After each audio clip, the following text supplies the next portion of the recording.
안녕하세요. 달빛 야와입니다. 이번 시간엔 사위는 거짓말쟁이, 바위섬의 전설, 그리고 구출된 신부, 티문마스를 비롯한 7편의 이야기가 이어집니다.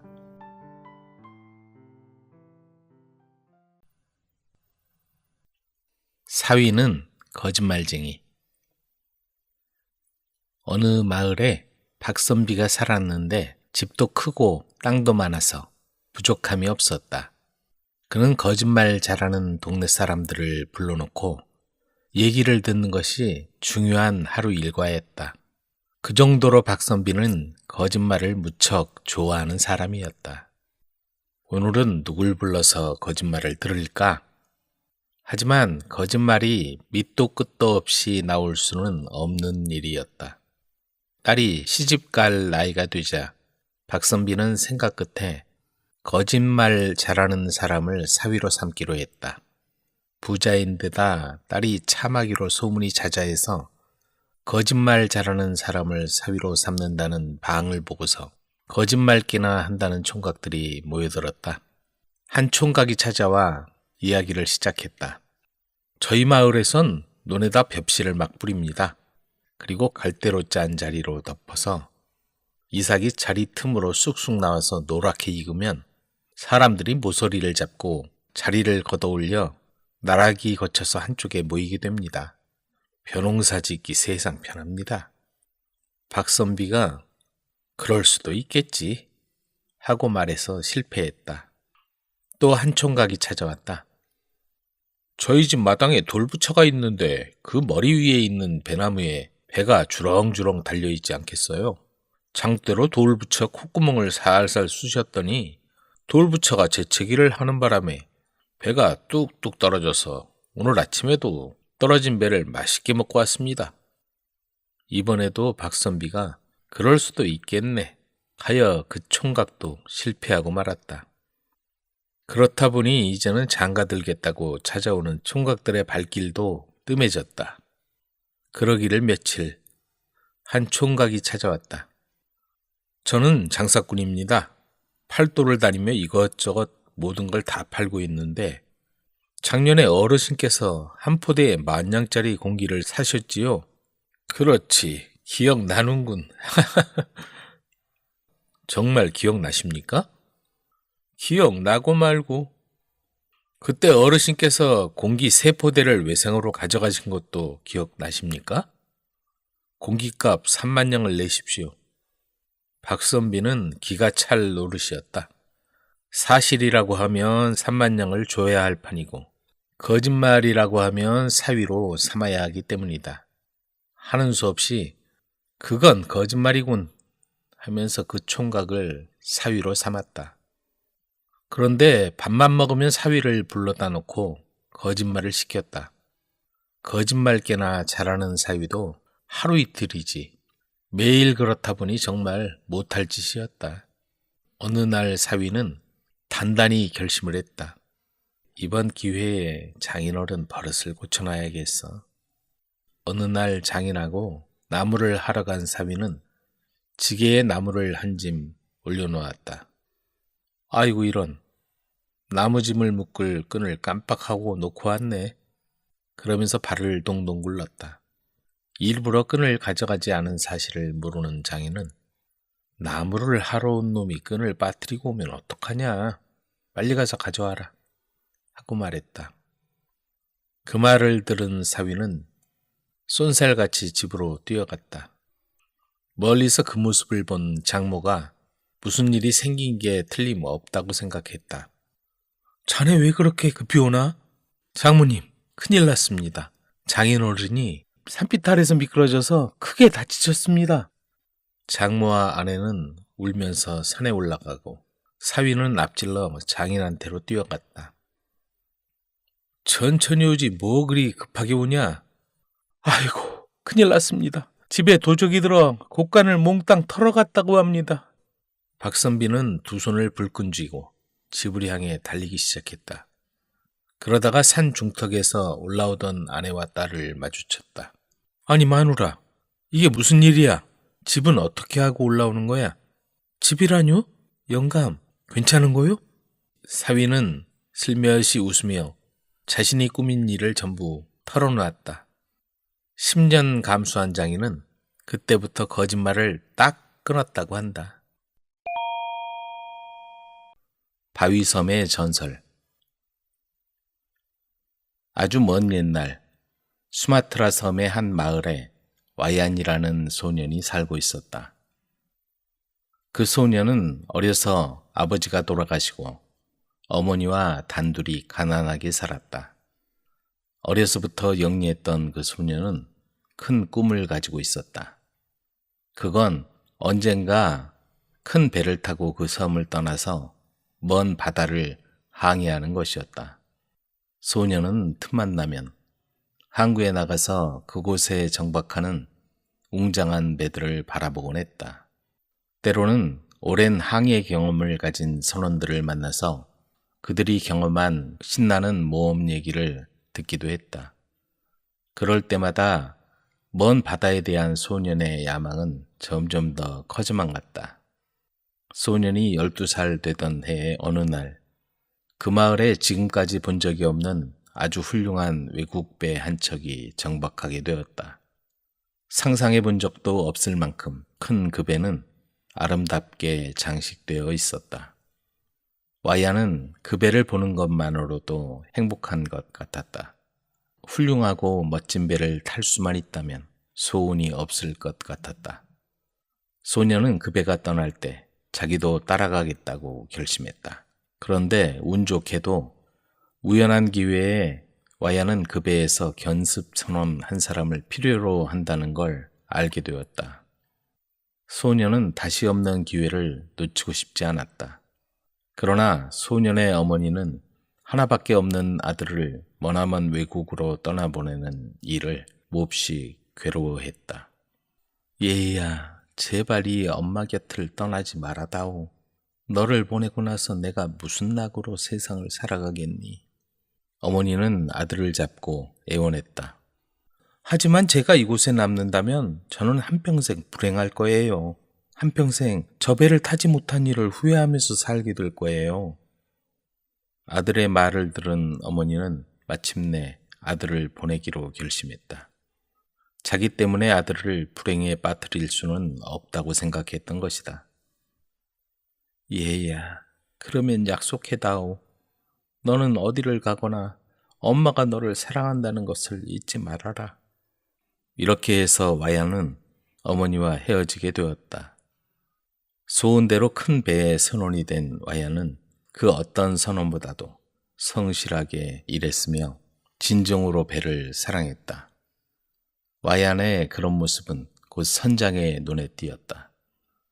선장은 점점 와얀을 눈여겨보게 되었으며 그의 성실함과 부지런함을 아끼게 되었다. 와얀이 자라서 청년이 되자 선장은 마침내 와얀을 양아들로 삼았다. 그리고 얼마 안 있어 선장은 그 배와 육지에 있는 많은 재산을 양아들에게 남겨주고 세상을 떠났다. 수마트라의 가난한 소년이었던 와야는 이제 큰 배의 어엿한 주인이며 배 외에도 많은 재산을 가지게 되었다. 그는 외국 아가씨와 결혼도 했다. 그 아가씨는 물론 돈 많고 좋은 가문의 숙녀였다. 와야는 더 이상 부러울 것이 없었다. 그의 앞날에는 행복만이 펼쳐진 듯이 보였다. 와얀이 그렇게 사는 동안 고향에 남아있던 어머니는 늙고 병들어 버렸다. 아들에 대한 그리움으로 젊은 시절을 보낸 어머니는 몸도 마음도 약해져서 이제 죽을 날만 기다리는 처지가 되었다. 어머니는 고향을 떠난 아들을 단 한시도 잊어본 적이 없었다. 잊기는커녕 날이 갈수록 더욱 그립고 걱정이 되어 밤이나 낮이나 그 아들의 성공과 행복을 위해 기도를 했다. 어머니가 자기를 위해서 그토록 간절히 기도하고 있다는 것을 꿈에도 모르는 와야는 이미 오래전에 어머니를 잊고 있었다. 어느 해의 일이었다. 와야는 배를 타고 아름다운 아내와 함께 바다 여행을 하게 되었다.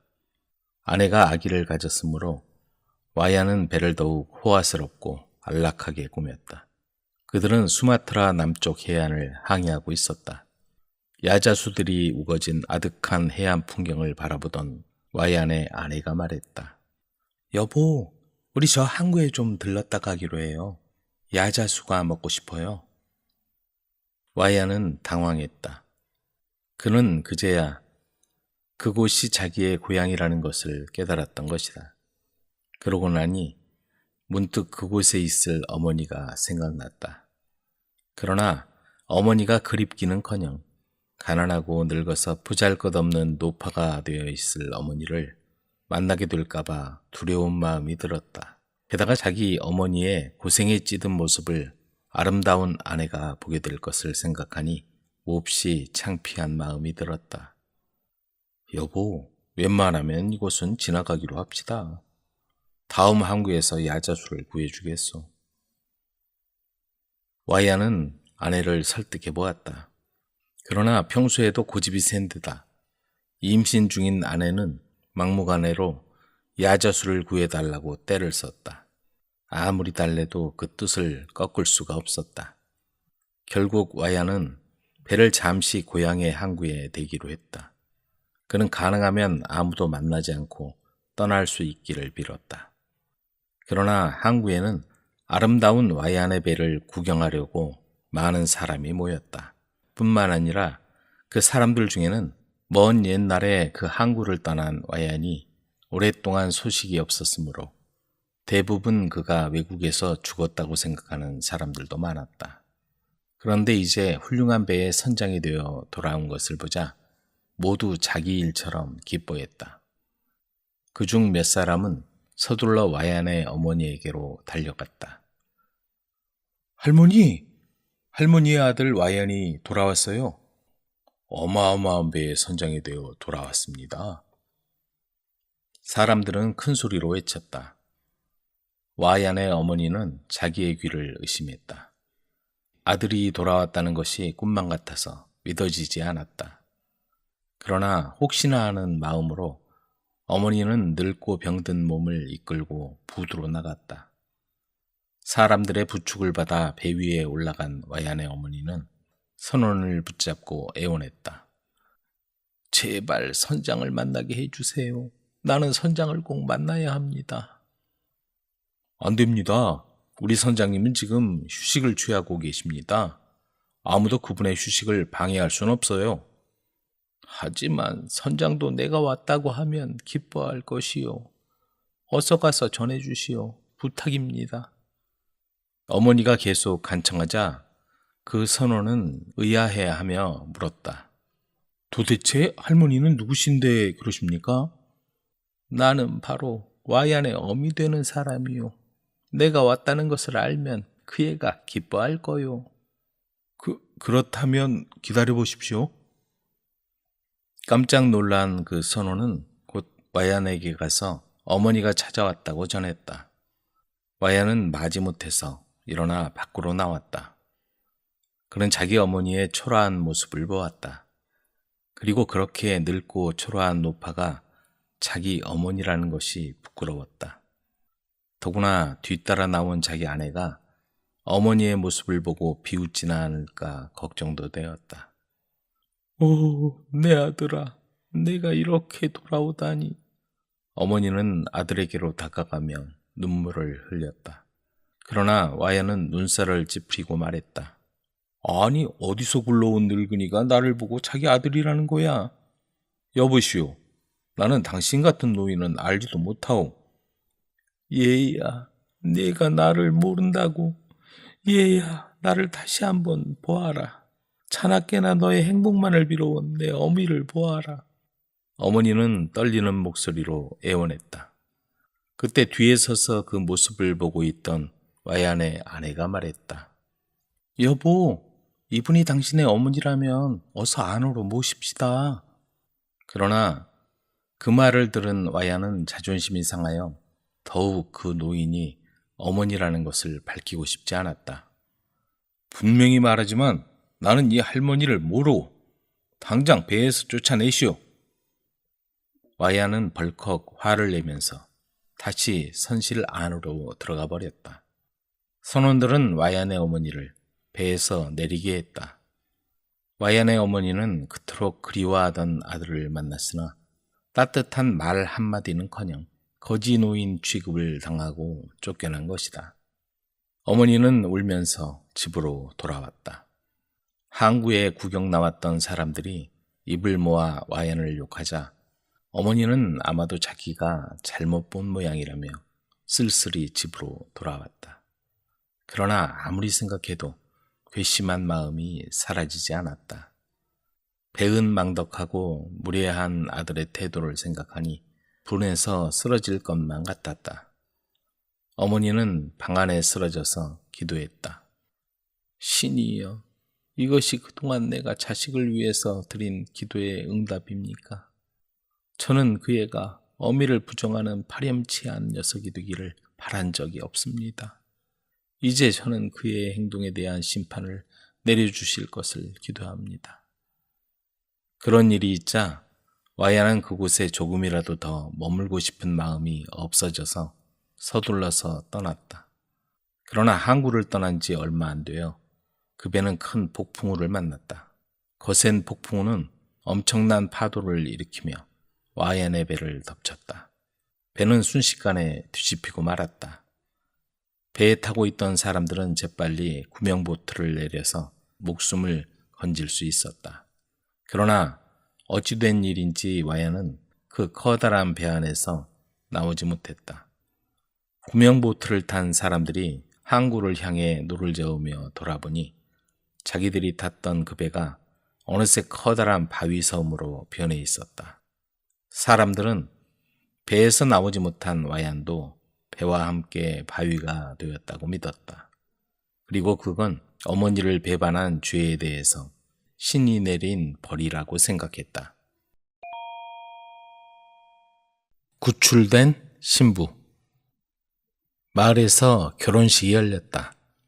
평범한 축제와 연회가 끝난 후 하객들만 남게 되자 모두가 신랑 신부의 행복을 위하여 건배하고 있었다. 그런데 갑자기 신랑이 침통한 표정으로 방 안으로 뛰어들어오자 사람들은 놀라고 말았다. 큰일 났어요. 요정들이 마가렛을 납치해 갔어요. 사람들은 모두 소스라치게 놀라 신부를 찾아 나섰지만 마가렛은 보이지 않았다. 슬픔으로 밤낮을 보낸 후 불쌍한 신랑은 조금 쉬기 위해 누웠다. 그러나 얼마 후 그는 악몽을 꾸고 일어나 방 안을 다시 살펴보았다. 창문을 통해 달빛이 새어들어오고 있었고 그 비스듬한 달빛 속에 마가렛이 웨딩드레스를 입고 서 있었다. 그는 뭐라 말하며 침대에서 뛰쳐나오려고 하였지만 혀가 움직이지 않아 말문이 막혀버렸고 온몸이 움직일 수가 없었다. 그녀가 말했다. 놀라지 말아요, 여보. 나는 이제 요정들에게 묶여서 살게 되었어요. 그러나 당신이 용기를 낸다면 우리는 다시 행복해질 수 있을 거예요. 다음 주 금요일은 4월의 마지막 날이에요. 자정이 되면 요정들이 낡은 오두막에서 모두 나와서 마을을 돌 거예요. 나도 그들과 함께 있을 거고요.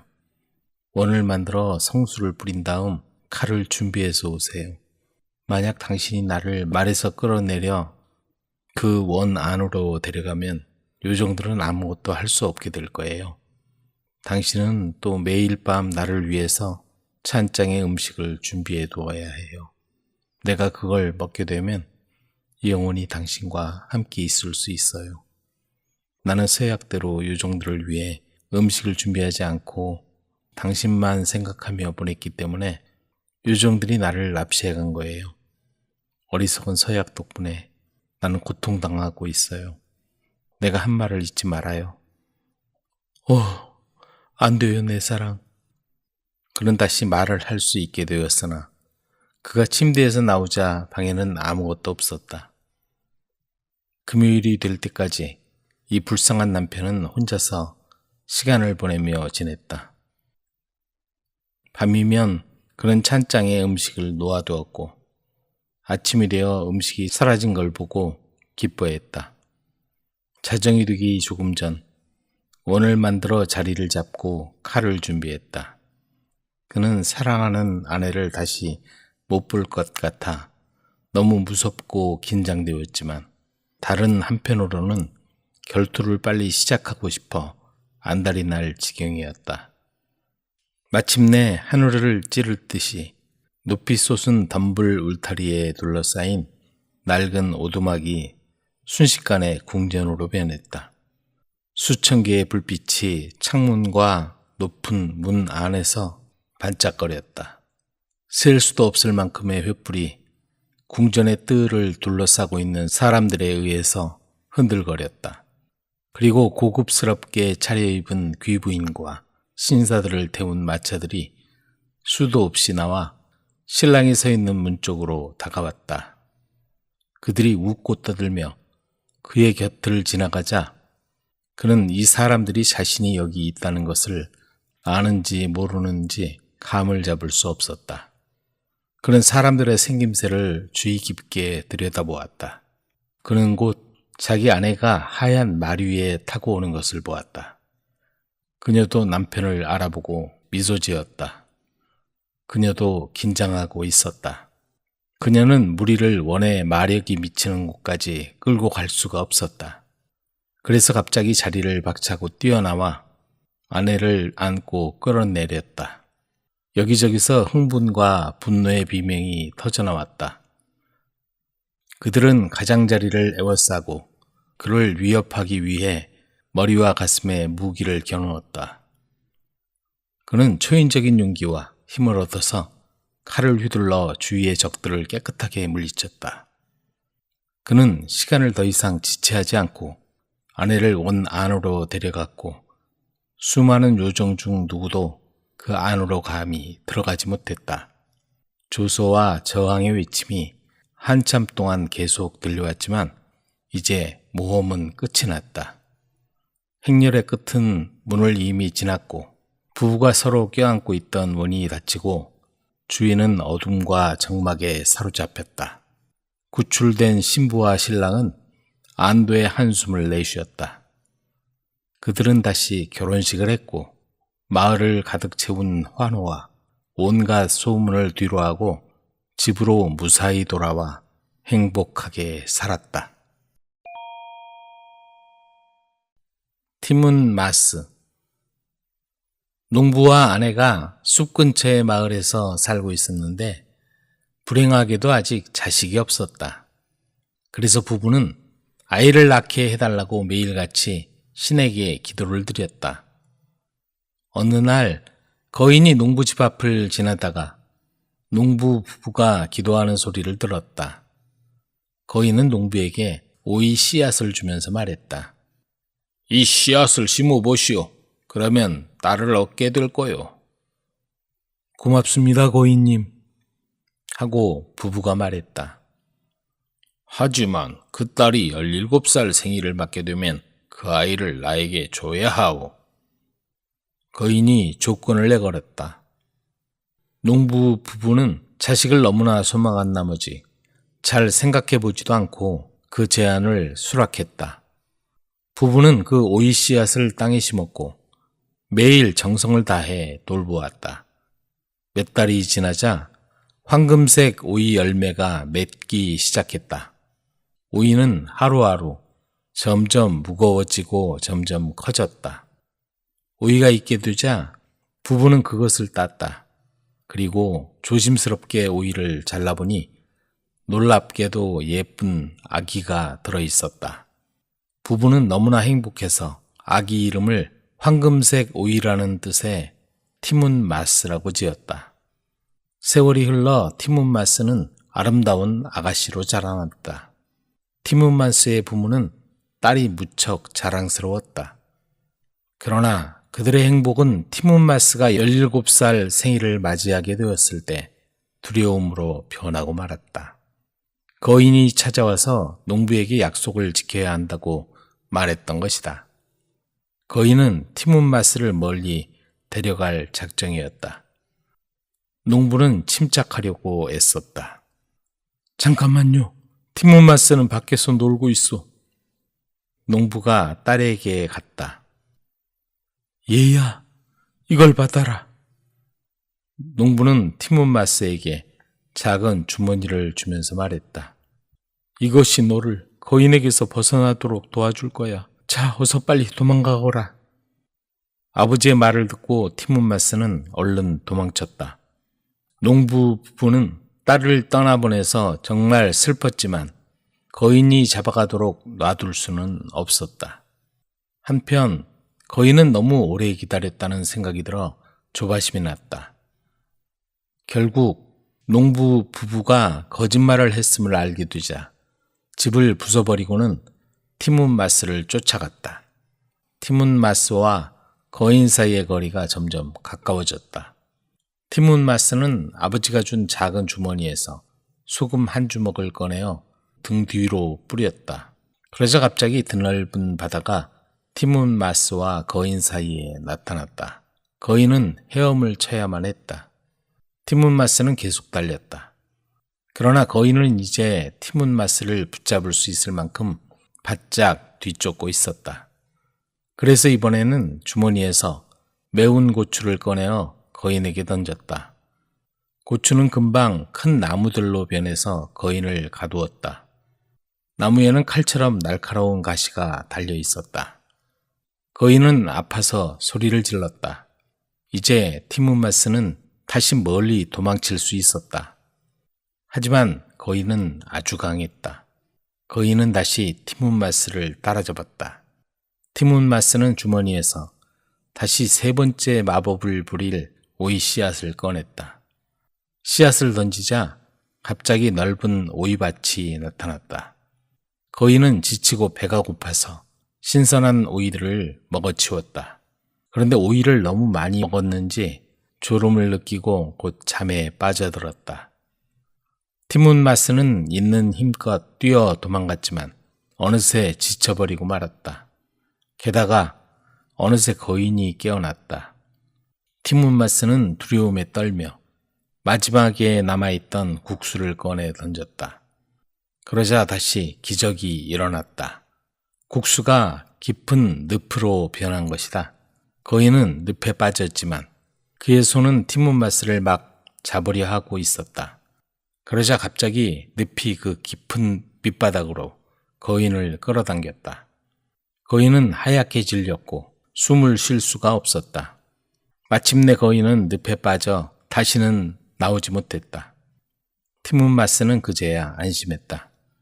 이제 도망치지 않아도 되었기 때문에 부모님이 사는 집으로 돌아왔다. 티몬마스를 보자 농부와 아내는 너무나 기뻐했다. 신이시여 감사합니다. 제 딸을 구해주셨군요. 부부는 행복한 눈물을 흘렸다. 그로부터 오랫동안 티몬마스는 부모님과 함께 아무 걱정 없이 행복하게 살았다. 무지개 성. 어느 강가에 꿈속 같은 무지개 성이 있었다. 그 성에는 젊은 물의 신이 살고 있었다. 그러나 그 성은 사람들의 눈에는 보이지 않았다. 어느 날 물의 신은 강 건너에 있는 멋진 성을 보았다. 그런데 그 성 창가에서 아름다운 공주가 배를 짜고 있었다. 물의 신은 그 공주에게 첫눈에 사랑을 느꼈다. 그래서 그날 이후부터 매일 공주만 바라보고 살았다. 그러나 아름다운 공주는 단 한 번도 이쪽을 쳐다보지 않고 옷감만 열심히 짜고 있었다. 아무리 기다려도 자기를 쳐다보지 않는 공주가 야속해서 물의 신은 눈물을 뚝뚝 흘렸다. 그 눈물 때문에 강물이 불어 잔물결이 공주의 성벽까지 밀려갔다. 그래도 공주는 배짜기에만 몰두하여 이쪽을 돌아보지도 않았다. 그래서 어느 날 물의 신은 금빛 나비로 변하여 공주의 창가로 날아갔다. 금빛 나비는 공주가 앉아있는 주위를 하늘하늘 날면서 속삭였다. 어서 짜세요. 신랑이 기다리고 있습니다. 신랑이라고요? 공주는 깜짝 놀라 얼굴을 들었으나 이미 나비는 멀리 사라졌다. 그런데 공주의 말을 어느 마음 나쁜 사람이 들어버렸다. 공주 유모의 아들인 나시망이 바로 그때 창가를 지나다가 들은 것이다. 어머니, 공주님이 신랑감을 구하고 있나 봐요. 내가 가장 훌륭한 신랑감이라고 어머니가 말해주세요. 나시망은 어머니에게 부탁했다. 당치도 않은 소리 하지 마라. 너같이 아무런 쓸모없는 녀석이 감히 어떻게 공주님을 탐내니? 그렇지만 난 꼭 공주님하고 결혼할 거예요. 만일 제 소원을 들어주지 않으면 어머니도 공주님도 혼날 줄 아세요. 유모는 하는 수 없이 공주에게 말했다. 공주님, 좋은 소식이 있습니다. 오늘 오후에 공주님을 아주 좋아하는 사람이 올 겁니다. 아주 훌륭한 분이랍니다. 바로 그때 그 나비가 또 하늘 날아왔다. 유모가 계속해서 말했다. 그 사람은 공주님의 신랑감으로 꼭 어울리는 분입니다. 그러니 그분과 결혼을 결정하세요. 그러자 나비가 귓전에서 말했다. 적당한 사람이 아닙니다. 그 사람은 나쁜 사람입니다. 진정한 신랑감을 기다리십시오. 그래서 공주는 유모에게 말했다. 아니에요. 나는 더 좋은 사람이 나타날 때까지 기다리겠어요. 그러자 유모는 낙심하여 말했다. 공주님, 그러지 마시고 오늘 오는 사람으로 결정하세요. 그렇지 않으면 혹시 공주님과 저는 목숨을 잃게 될지도 모르니까요. 그 말을 들은 공주는 겁이 나서 얼굴이 창백해졌다. 그리고 한참 동안 깊은 생각에 잠겨 있다가 침착하게 말했다. 그럼 그분에게 전해주세요. 4, 5일 생각할 수 있는 여유를 달라고 하세요. 나시망은 그 말을 전해 듣고 강 건너 기슭으로 먹을 것을 가지고 가서 공주의 대답을 기다리기로 했다. 한편 바로 그날 모래시는 자기가 가장 믿는 하얀 까마귀를 불렀다. 하얀 까마귀에게 편지와 보석 상자를 건네주면서 말했다. 이걸 강 건너 성의 아름다운 공주님에게 전해주기 바란다. 도중에서 한눈 팔지 말고 다녀와라. 하얀 까마귀는 편지와 보석 상자를 등에 꼭 동임했다. 염려 마십시오. 반드시 전해드릴 테니까요. 그런데 강 기슭까지 날아와 보니 어디선지 생선을 굽는 구수한 냄새가 났다. 먹보인 까마귀는 그만 여보세요? 저에게 조금만 줄 수 없습니까? 하고 생선을 구워 먹는 사람에게 간절히 부탁했다. 네가 맨 상자는 무엇이냐? 남자는 까마귀를 노려보면서 물었다. 네, 이건 강 건너 공주님께 전해드릴 중요한 선물이랍니다. 자, 어서 실컷 먹어라. 짐을 내려놓고 먹으면 어떻겠니? 내가 잘 봐줄 테니 조금도 염려 말고 어서 많이 먹어라.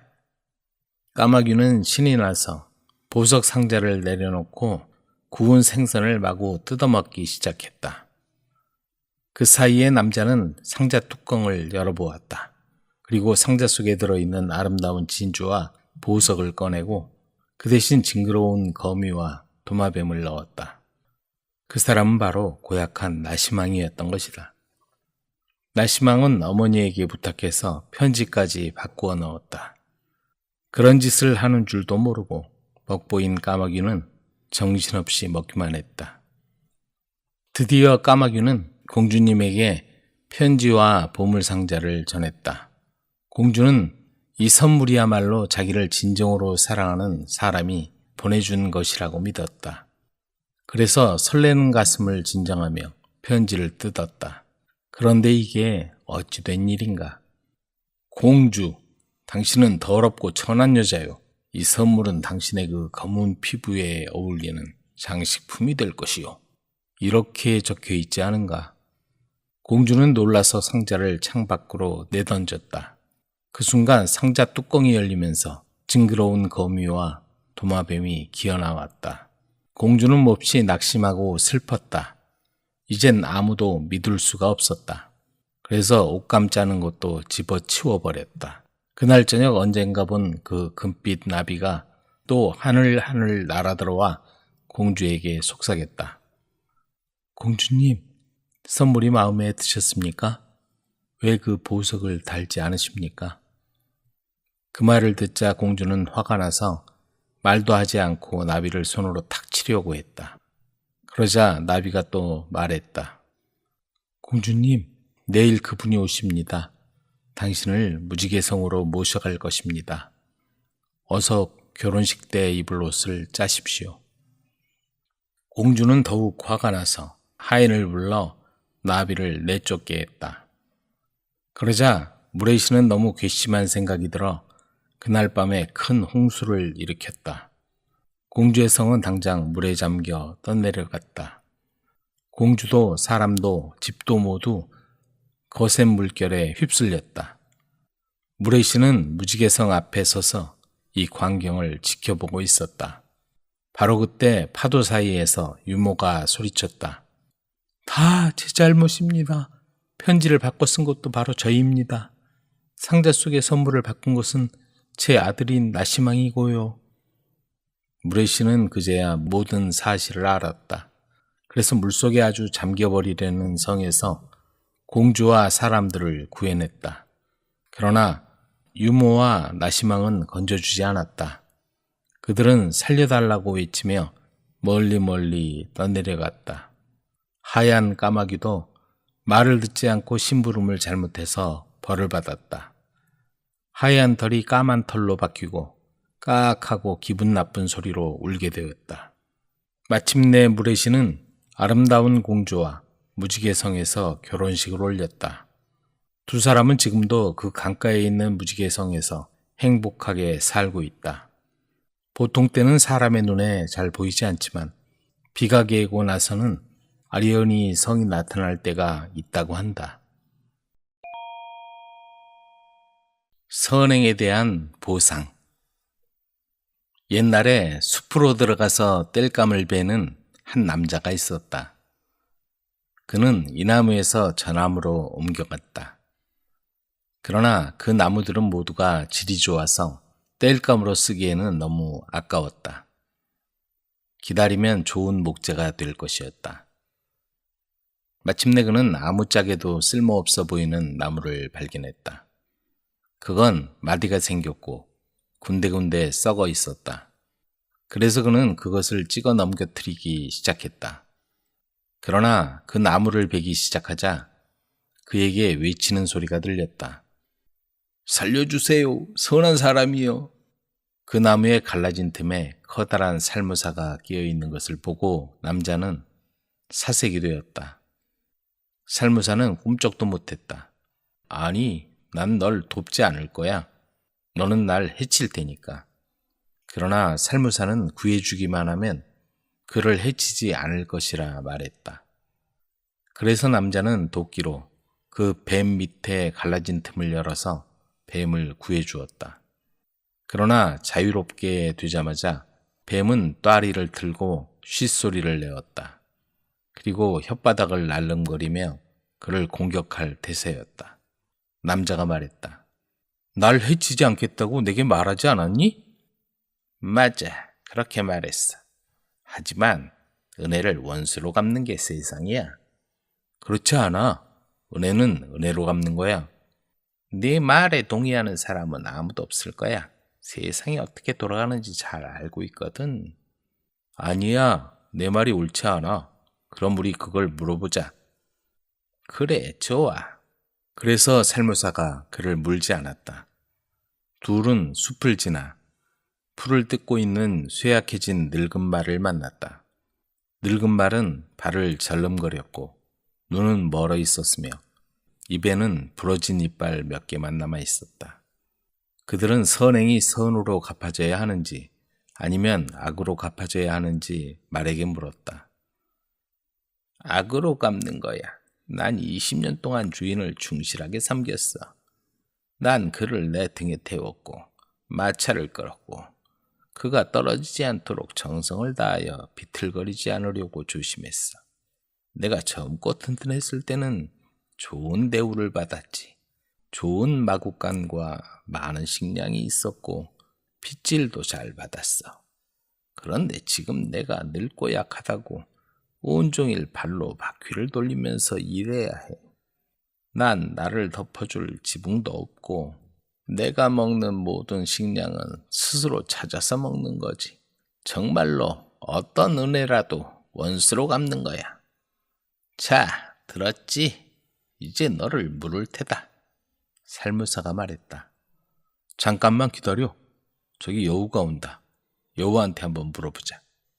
여우가 다가와서 멈추고 그들을 지켜보았다.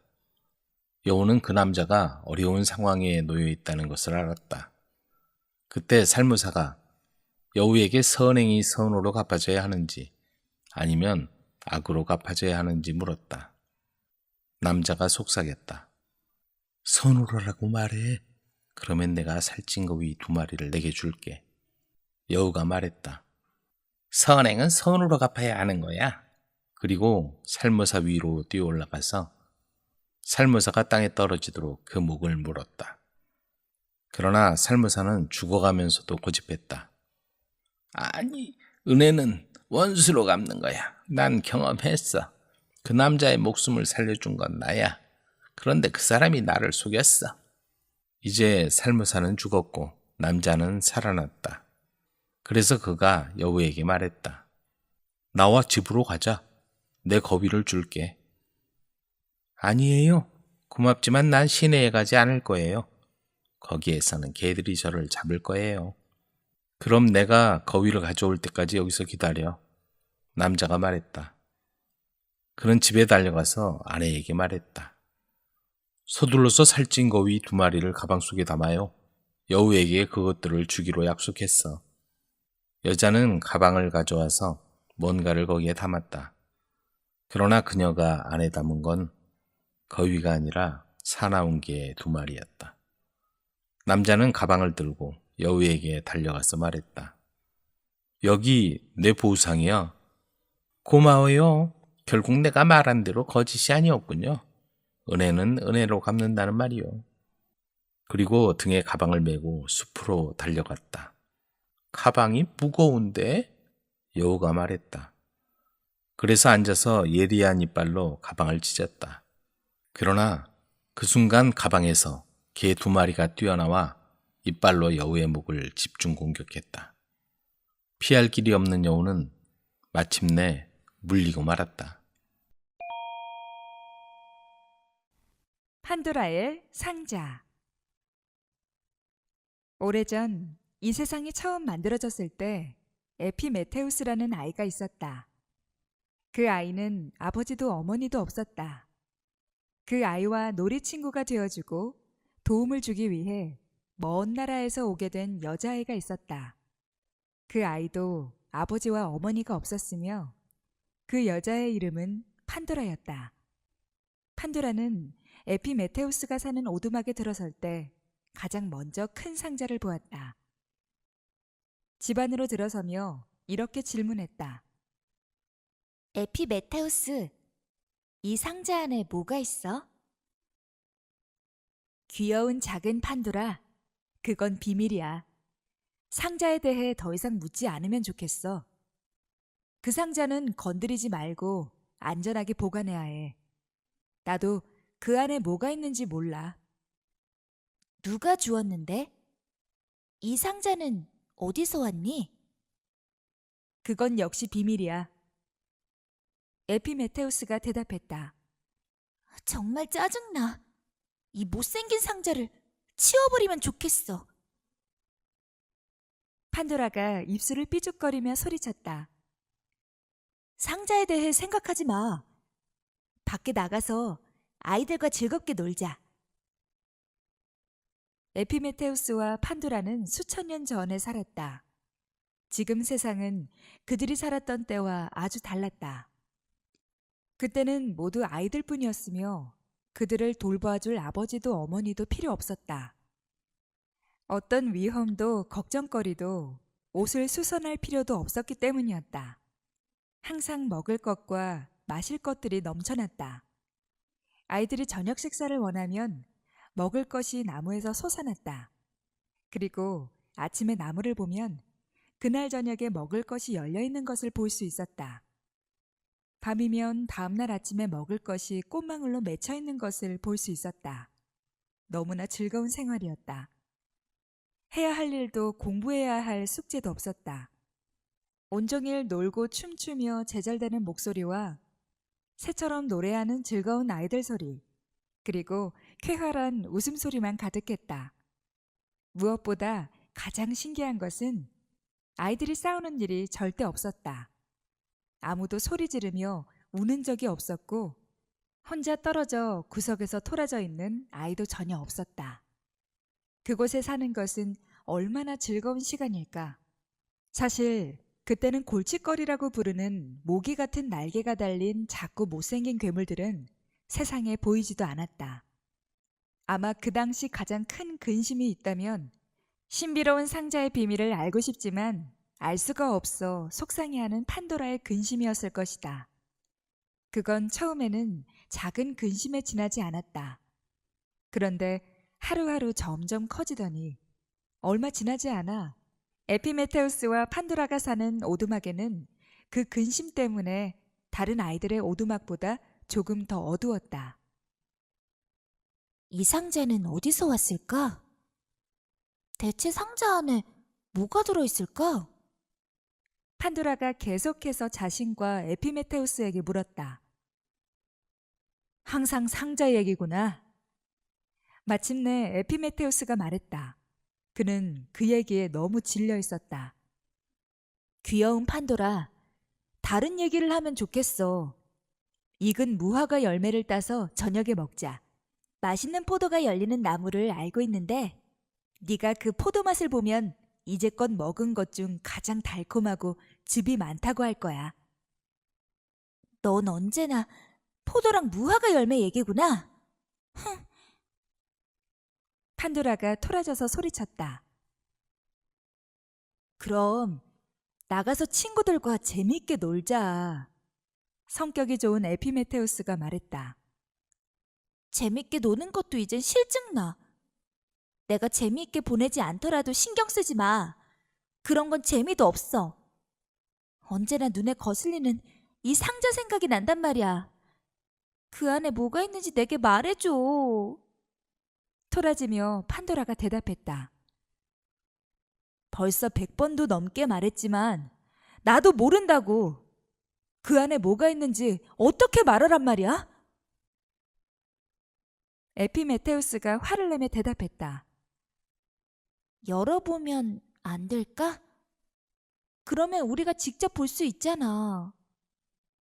판도라가 에피메테우스를 보면서 말했다. 판도라, 대체 무슨 생각을 하는 거야? 에피메테우스가 소리쳤다. 상자를 열어보자는 말에 에피메테우스의 얼굴이 완전히 공포에 사로잡혔다. 상자를 절대 열지 않는다는 조건으로 상자가 그에게 왔던 것이다. 에피메테우스의 공포에 질린 표정을 본 판도라는 열어보자는 말은 그만두는 게 좋겠다고 생각했다. 그래도 상자에 대해 생각하고 말하지 않을 수는 없었다. 이 상자가 어떻게 여기에 왔는지는 말해줄 수 있잖아. 네가 오기 전에 얼굴에 미소가 가득하고 지혜로워 보이는 사람이 문 앞에 두고 갔어. 그런데 그가 상자를 내려놓을 때는 웃지 않더라. 그는 이상하게 생긴 망토를 걸치고 깃털로 만든 모자를 쓰고 있어서 마치 모자에 날개가 달린 듯이 보였어. 어떤 지팡이를 가지고 있었어? 네가 보았다면 세상에서 가장 이상하게 생긴 지팡이라고 생각할 거야. 뱀 2마리가 지팡이를 휘감고 있는 모양이 너무 생생하게 조각되어 있어서 처음에는 뱀이 살아있다고 생각했어. 난 그 사람이 누군지 알아. 다른 사람은 아무도 그런 지팡이를 가지고 있지 않아. 퀵실버야. 그가 날 이곳에 데리고 왔지. 분명히 나 때문에 상자를 가지고 온 거야. 아마 내가 입을 예쁜 옷이 이 안에 들어있거나 너하고 같이 놀 장난감이 들어있는 게 확실해. 아니면 맛있는 게 들어있을 거야. 판도라가 곰곰이 생각하며 말했다. 어쩌면 그럴 수도 있겠지. 하지만 퀵실버가 와서 그렇게 하라고 말할 때까지 누구도 이 상자 뚜껑을 열 수 없어. 에피메테우스가 고개를 돌리며 대답했다. 정말 답답해. 좀 더 적극적이면 좋겠어. 에피메테우스는 판도라가 온 이후 처음으로 판도라에게 같이 나가자고 말하지도 않고 나가버렸다. 그는 혼자 무화과 열매와 포도를 따라갔다. 꼬마 친구들과 놀기보다는 다른 곳에서 뭐든 즐거움을 찾으려고 했다. 상자에 대한 얘기를 듣느라 지쳐서 죽을 지경이었다. 그래서 마음속으로 그 상자를 가져온 사람이 퀵실버든 누구든 판도라가 절대 볼 수 없게 그 상자를 다른 아이의 문 앞에 두고 가기를 간절히 원했다. 어쩌면 저렇게 상자 하나에 끈질기게 집착할 수 있을까? 상자, 오직 상자뿐이라니. 판도라나 에피메테우스가 그 상자에 걸려 넘어지지도 않고 두 사람의 정강이가 부서지지도 않건만 마치 상자가 마법에 걸려 이 오두막에 두기에 너무 큰 것 같았다. 에피메테우스가 아침부터 밤까지 귀가 닳도록 상자 얘기를 들어야 한다는 건 너무 가혹한 일이었다. 그 행복한 시대에 살던 아이들은 화내는 걸 전혀 몰라서 화를 어떻게 풀어야 할지 알 수도 없었다. 그래서 조금만 화가 나도 힘겨운 일이었다. 에피메테우스가 나가자 판도라는 그 상자를 물끄러미 바라보고 있었다. 판도라는 100번도 넘게 그 상자를 보기 싫다고 말했다. 하지만 그렇게 나쁘게 얘기했어도 분명히 아주 아름답게 생긴 물건이었다. 방 안 어디에 두어도 훌륭한 장식품 역할을 했다. 아름다운 나무로 만들어졌는데 겉면에 수많은 짙은 색 나뭇결이 보였고 반짝반짝 윤이 나서 판도라의 얼굴이 비칠 정도였다. 상자의 가장자리와 기퉁이는 훌륭한 솜씨로 조각되어 있었다. 가장자리 둘레에 우아한 남자와 여자, 세상에서 가장 예쁜 아이들의 모습이 새겨져 있었다. 그들은 수많은 꽃과 나뭇잎 사이로 뛰어다니거나 기대 앉아 있었다. 너무 정교하게 묘사되어 있고 서로 조화를 잘 이루고 있어 꽃과 나뭇잎, 사람들을 섞어 아름다운 화환을 엮은 듯했다. 그러나 판도라는 이쪽 저쪽에 새겨진 나뭇잎 뒤쪽에 그다지 사랑스럽지 않은 얼굴이나 불쾌한 느낌이 드는 뭔가가 있어 상자의 아름다움을 빼앗아 간다는 생각이 들었다. 하지만 좀 더 다가가 들여다보고 손가락으로 그곳을 만져보니 그런 건 전혀 발견할 수 없었다. 가장 아름다운 얼굴은 뚜껑 중앙에 깊은 양각으로 새겨져 있었다. 중앙에는 윤이 나는 까맣고 평탄한 나뭇결을 배경으로 아무 장식도 없이 이마에 화환을 두른 모습이었다. 판도라는 수없이 그 얼굴을 쳐다보며 상상을 했다.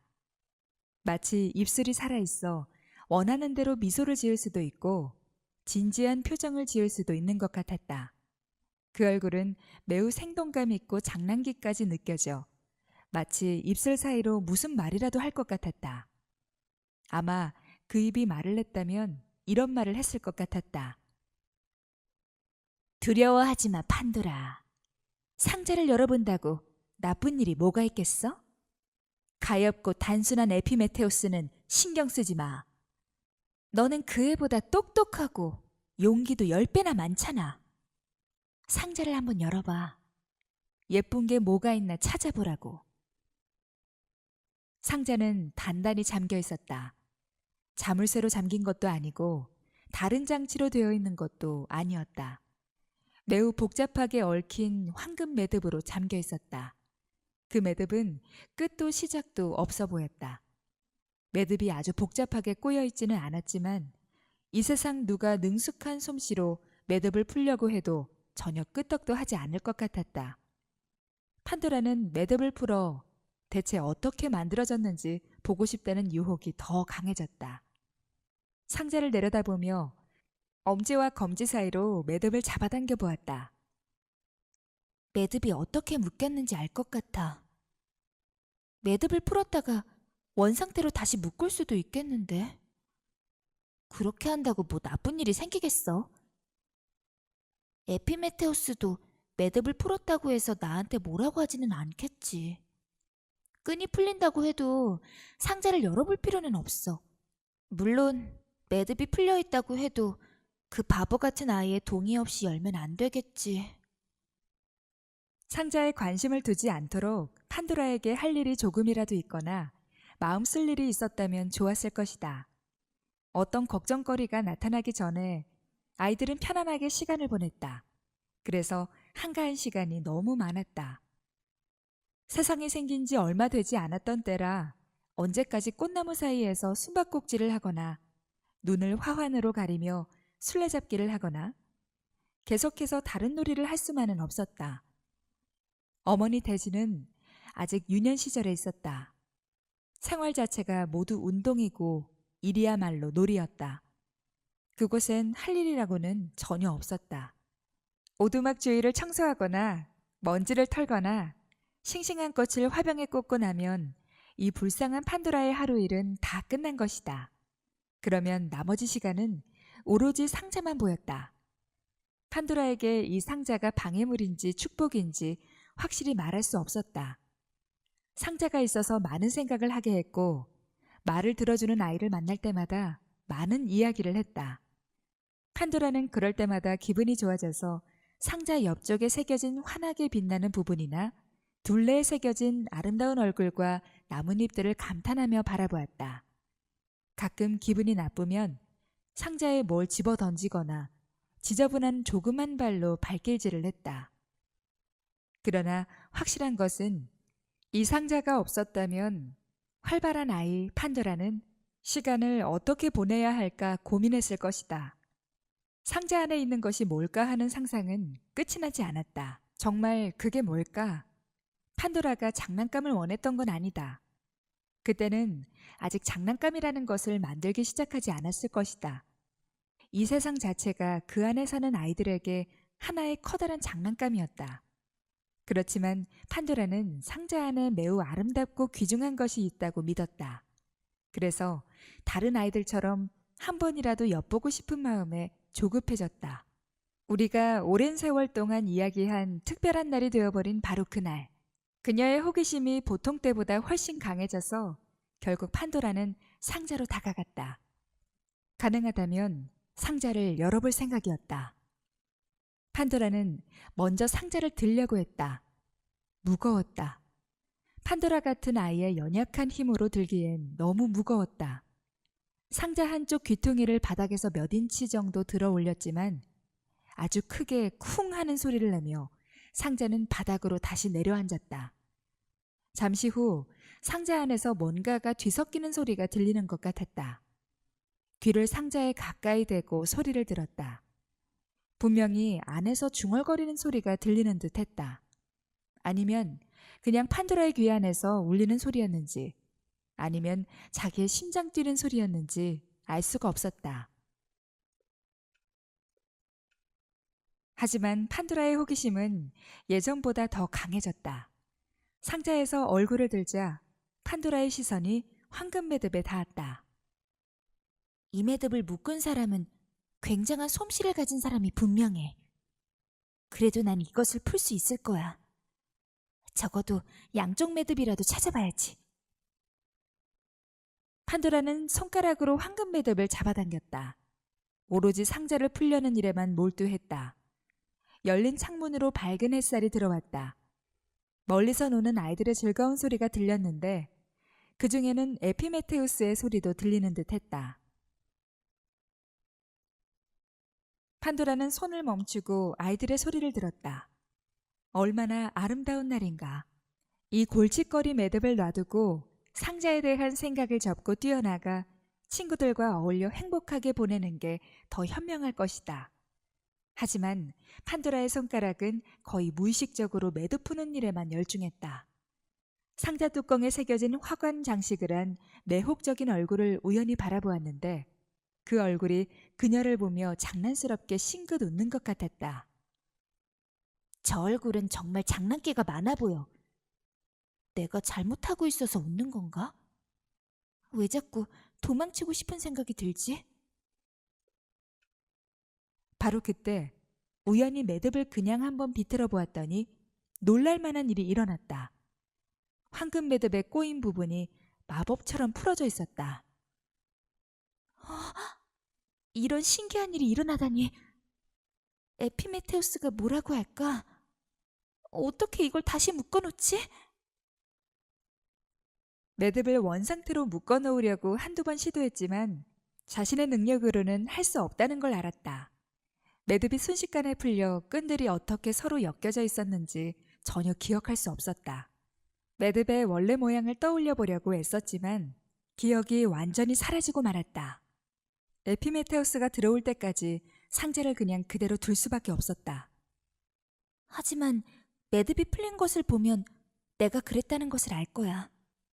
내가 상자 안을 보지 않았다는 것을 어떻게 믿게 하지? 그때 판도라의 머릿속에 문득 어떤 생각이 떠올랐다.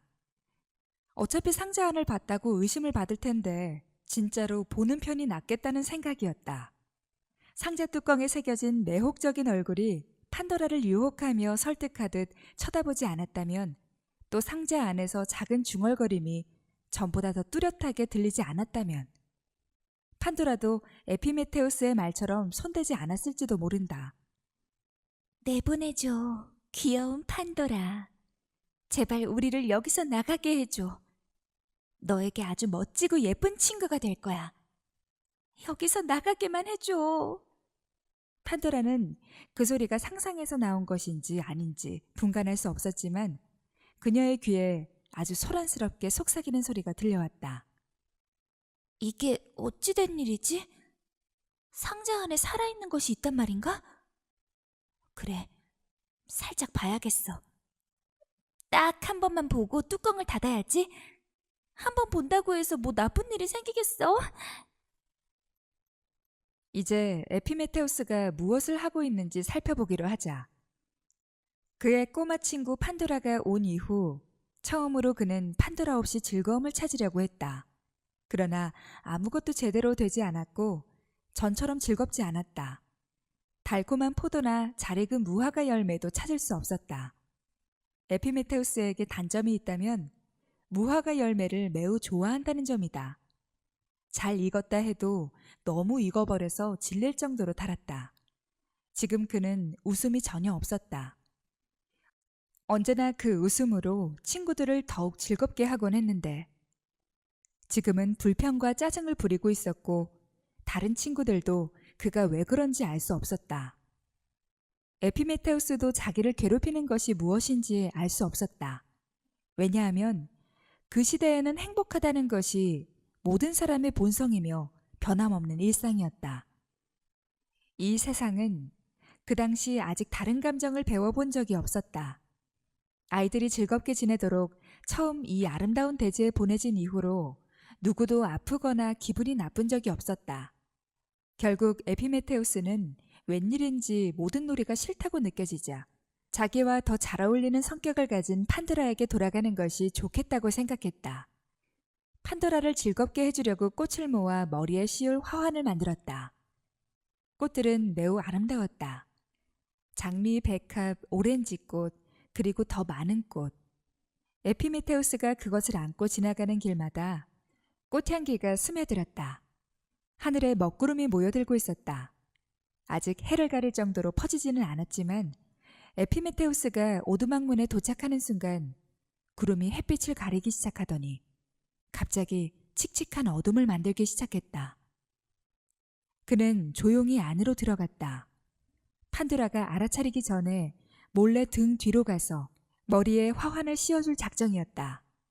그러나 그렇게 조용히 걸을 필요가 없었다. 코끼리만큼 큰 소리를 내며 걸어도 판도라는 그의 발소리를 듣지 못했을 것이다. 그녀는 자기의 일에 완전히 빠져 있었다. 그가 오두막으로 들어오는 순간 판도라는 상자 뚜껑에 손을 대고 신비스러운 상자를 막 열어보려고 했다. 에피메테우스가 판도라를 바라보았다. 소리를 질렀다면 판도라는 손을 상자에서 떼고 행동을 멈췄을 텐데, 그랬다면 파멸의 원인이 되는 상자의 위험한 비밀이 밝혀지지 않았을지도 모른다. 에피메테우스도 말은 하지 않았지만 그 안에 무엇이 있을까 하는 호기심이 있었다. 판도라가 비밀을 밝히려고 결심한 걸 알고 에피메테우스도 이 오두막에서 판도라만 영리한 사람이 되게 해서는 안 되겠다고 생각했다. 그래서 상자 안에 아름답고 귀중한 것이 있다면 절반을 자기가 가질 생각이었다. 그러나 판도라의 호기심을 누르려고 판도라에게 똑똑한 척하며 이야기를 했지만 에피메테우스도 판도라만큼 아주 어리석고 잘못이 있음이 밝혀지고 말았다. 판도라가 뚜껑을 열자 오두막 안은 어둡고 무섭게 변했다. 먹구름이 태양을 완전히 덮어버려 태양이 산채로 묻혀버린 것 같았다. 나지막하게 우르르 울리며 웅얼거리는 소리가 들리더니 갑자기 격렬하게 천둥치는 소리가 터져나왔다. 그러나 판도라는 이런 현상에 신경 쓰지 않고 뚜껑을 활짝 열어 안을 들여다보았다. 갑자기 날개 달린 동물 한 무리가 판도라 옆을 스치며 상자 밖으로 날아갔다. 그 순간 판도라는 고통스러운 듯이 탄식하는 에피메테우스의 애처로운 목소리를 들었다. 아! 내가 찔렸잖아. 찔렸어. 판도라, 왜 위험한 상자를 열었니? 판도라는 뚜껑을 닫았다. 그리고 놀라서 주위를 둘러보고 에피메테우스에게 무슨 일이 벌어졌는지 보았다. 천둥 섞인 구름 때문에 방이 너무 어두워서 방 안에 뭐가 있는지 뚜렷하게 볼 수 없었다. 하지만 윙윙거리는 소리가 불쾌하게 들렸다. 커다란 팔이나 거대한 모기들, 그리고 풍뎅이, 개벼룩이라 부르는 곤충들이 수없이 날아다니는 듯한 소리가 들렸다. 희미한 빛에 점점 익숙해지자 판도라는 못생긴 작은 형체들이 무리지어 있는 것을 보게 되었다. 그 형체들은 박쥐날개가 있었고 기분 나쁘게 사악해 보였으며 꼬리에 무시무시하게 긴 침을 달고 있었다. 바로 그 침에 에피메테우스가 찔린 것이다. 곧이어 판도라도 친구처럼 두려움의 비명을 지르며 소란을 피웠다. 그러다가 더 큰 소란이 벌어졌다.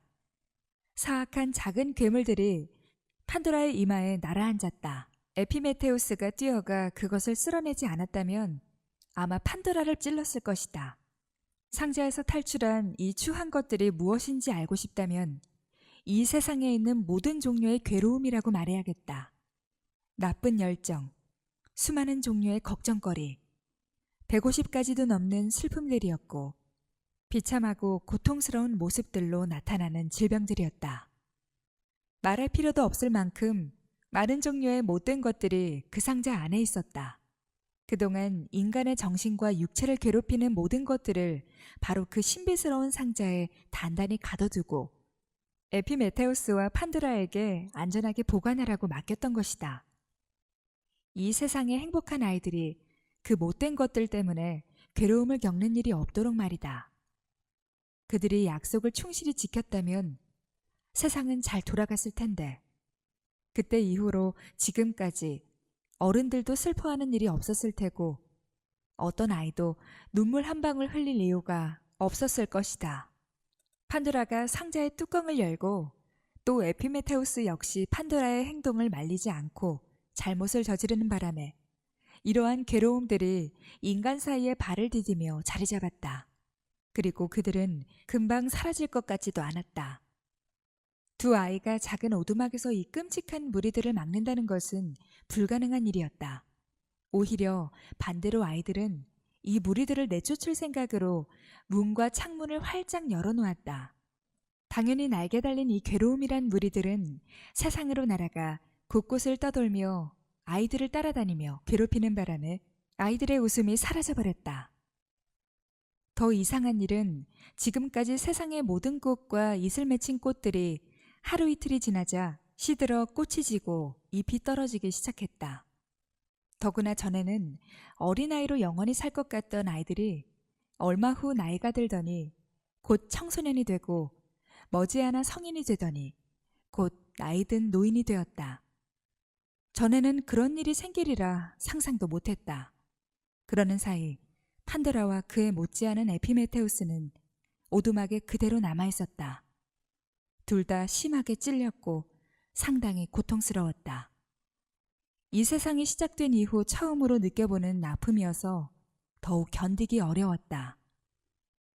아이들은 고통에 익숙하지 않았고 그 고통이 어떤 의미인지 알 수 없었다. 그들은 자신뿐 아니라 서로에게 엄청나게 기분이 나빠 있었다. 기분이 나쁘다는 것을 보여주려고 에피메테우스는 판도라에게 등을 돌린 채 구석에 앉아 있었다. 판도라는 그 치명적이고 끔찍한 상자에 머리를 기대고 바닥에 누워버렸다. 판도라는 슬프게 울며 마음이 찢어지는 듯이 흐느끼고 있었다.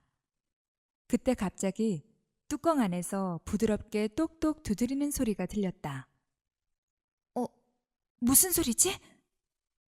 판도라가 머리를 들며 소리쳤다. 하지만 에피메테우스는 두드리는 소리를 듣지 못했다. 기분이 너무 나빠서 듣지 못했을 수도 있었다. 어쨌든 에피메테우스는 아무런 대답도 하지 않았다. 너 참 나쁘구나. 나에게 말도 안 하고. 판도라가 다시 흐느껴 울면서 말했다. 똑똑. 상자 안에서 요정이 작은 손으로 가볍게 장난치듯이 두드리는 소리 같았다. 너 누구니? 이 나쁜 상자 안에 누가 있지? 판도라가 호기심을 드러내며 물었다. 안에서 부드럽고 작은 목소리가 대답했다. 이 뚜껑을 열면 볼 수 있어. 안 돼, 안 돼. 벌써 뚜껑을 열어봤어. 상자 안에 나쁜 것들이 있잖아. 나오면 안 돼. 네 못생긴 언니 오빠들이 벌써 세상에 날아다니고 있단 말이야. 너를 내보낼 만큼 내가 어리석을 거로 생각하지 마. 판도라가 이렇게 말하며 에피메테우스를 쳐다보았다. 똑똑하게 잘했다고 칭찬해주기를 기대했으나 그 소녀는 판도라가 똑똑하기에는 좀 늦었다고 중얼거리기만 했다. 아, 나를 내보내주는 게 좋을 거야. 난 꼬리에 침을 가진 그런 나쁜 것들과 달라. 그들은 내 오빠나 언니가 아니야. 나를 잠깐이라도 보기만 해도 알게 될 거야. 자, 귀여운 판도라, 꼭 나가게 해줘. 그 부드러운 작은 목소리는 기분을 좋게 하는 마법 같은 것이 있어서 그 목소리가 부탁하는 것이라면 뭐든 거절할 수 없을 정도였다. 그 상자 안에서 들려오는 한마디 한마디에 판도라의 마음은 점점 더 밝아지고 있었다. 에피메테우스도 구석에서 반쯤 몸을 돌아앉아 있었고 전보다는 기분이 나아지는 듯했다. 에피메테우스, 이 작은 소리 들었니? 그래, 나도 들었어. 그가 대답했다. 하지만 기분이 완전히 좋아지지는 않았다. 그게 어쨌다는 거야? 이 뚜껑을 다시 열어볼까? 판도라가 물었다. 네 마음대로 해. 넌 이미 나쁜 짓을 했으니까 조금 더 나쁜 짓을 한다 해도 뭐 괜찮겠지. 벌써 세상에 떠다니게 한 그런 무리 속에 또 다른 괴로움을 하나 더 보탠다고 해서 뭐 달라지진 않겠지. 에피메테우스가 말했다. 좀 더 좋게 말하면 안 되겠니? 판도라가 눈물을 닦으며 중얼거렸다. 상자 안에서 장난치며 재미있어 하는 말투로 작은 소리가 외쳤다. 이런 장난기 많은 아이 같으니 나를 보고 싶어 한다는 것을 자기도 알고 있으면서. 자, 판도라, 뚜껑을 열어. 너희를 안심시키려면 난 재빨리 서둘러야 해. 신선한 공기를 마시게 해주면 이 문제가 네 생각만큼 그렇게 나쁘지 않다는 것을 곧 알게 될 거야. 에피메테우스, 무슨 일이 있어도 이 상자를 열겠어. 그런데 뚜껑이 너무 무거워.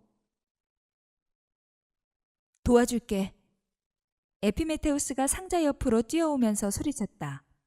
이렇게 서로 뜻을 맞추며 두 아이는 다시 뚜껑을 열었다. 빛이 나고 웃는 작은 형체가 상자 밖으로 날아서 나오더니 방 안 여기저기 맴돌며 가는 곳마다 빛을 비추었다.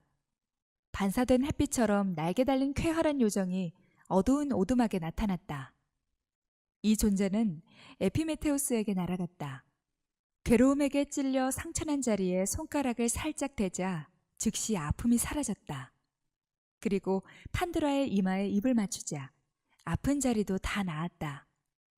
그런 다음 이 밝은 요정은 두 아이의 머리 위로 활기차게 날아와 다정하게 아이들을 쳐다보았다.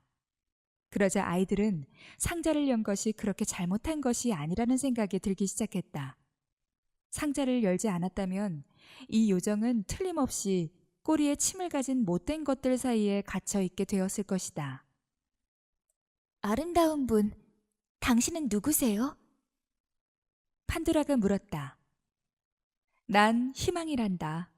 못생긴 괴로운 부리가 사람들을 괴롭히며 다니면 사람들을 고쳐주라고 상자 안에 들어오게 되었단다. 절대 두려워하지 마. 그들 모두가 나쁜 짓을 하더라도 우리는 잘할 수 있어. 빛을 띤 형체가 대답했다. 날개가 무지개 같아요. 정말 아름답다. 판도라가 외쳤다. 그래, 날개가 무지개 같지? 기쁨이 내 본성이지만 나는 웃음뿐 아니라 어느 부분은 눈물로 만들어져서 그래. 희망이 말했다. 우리하고 영원히 같이 있나요? 에피메테우스가 물었다. 너희가 나를 필요로 하고 너희가 이 세상에 살 때까지 함께 있을 거야. 너희를 절대 저버리지 않겠다고 약속할게. 해와 계절이 많이 지나가면 가끔은 내가 완전히 사라졌다고 생각될 때도 있을 거야. 하지만 다시 그리고 또다시 희망을 조금이라도 간직한다면 오두막 천정에서도 내 날개가 빛나고 있는 것을 보게 될 거야. 그래, 귀여운 아이들아. 아주 아름답고 좋은 것들이 너희에게 여전히 남아있다는 것을 알고 있는데 앞으로 너희에게 주게 될 거야. 희망이 상냥한 미소를 띠며 말했다. 우리에게 말해줘요. 그게 뭔지 말해주세요. 그들이 외쳤다. 재촉하지 마. 비록 너희가 이 세상에 사는 동안 그것이 이루어지지 않는다 해도 절망하지 마. 내 약속을 믿어. 이건 진실이니까. 희망은 장밋빛 입술에 손가락을 갖다 대며 말했다. 우리는 희망을 믿어요. 에피메테우스와 판도라가 동시에 외쳤다. 그리고 그들은 희망을 믿었다. 그들뿐 아니라 모두가 희망을 믿으며 살고 있다. 괴로움들은 지금도 이 세상 곳곳에 날아다니고 있다. 게다가 수가 줄어들기보다는 늘어나고 있다. 매우 추한 악마의 모습으로 꼬리에 여러 개의 독한 침을 갖고 다닌다. 우리에게 희망이 없다면 어떻게 살아갈 수 있을까? 희망은 이 세상을 깨끗하고 항상 새롭게 만들어주고 있다. 심지어 세상이 가장 훌륭하고 밝을 때조차도 앞으로 오게 될 무한한 기쁨의 그림자에 불과하다는 것을 희망은 보여주고 있다.